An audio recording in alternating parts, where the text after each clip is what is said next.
Je suis Cyril Jorena, chef de mission pour Afran. Afran en fait a été créé il y a 30 ans lors de l'invasion russe, soviétique. Et depuis 30 ans, en fait, Afran aide les écoles afghanes à se reconstruire, forme des professeurs, fournit du matériel pédagogique. Alors la perception de notre travail par la population est toujours la même, grosso modo. C'est-à-dire que, comme je disais, ils n'ont pas assez d'infrastructures, pas assez de formation, donc ils sont demandeurs. Et de ce point de vue-là, on est bien vu quelque part. On construit des écoles pour l'État, pour les filles.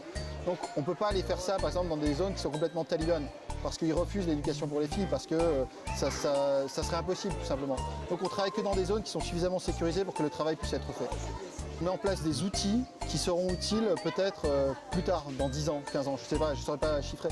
Mais oui, le travail qu'on fait est petit, mais c'est une étape qui est nécessaire en fait. Ce qu'on fait maintenant, il ne pourra pas y avoir l'étape supplémentaire qui sera un système qui fonctionne très bien, une acceptation de l'éducation pour les filles partout dans le pays, etc. On est obligé de passer par cette étape. Donc, je m'appelle Véronique Bousseau et je suis formatrice de français langue étrangère pour Afran. Alors, pour ce qui est du système scolaire, ce qu'on appelle lycée en Afghanistan va de ce qui chez nous correspond du CP à la terminale. Pour ce qui est de l'enseignement du français, dans les écoles dont s'occupe Afran, on commence à l'équivalent d'un CM1, donc ce qui est la 4e année du lycée pour les Afghans. Et on les accompagne jusqu'à la terminale. Ils démarrent avec un niveau 0 en français, aucune base, même l'écriture latine est à leur enseigner. Donc si on devait comparer à un programme français, le programme de 4e année, donc de CM1, correspondrait à un programme de CP en France.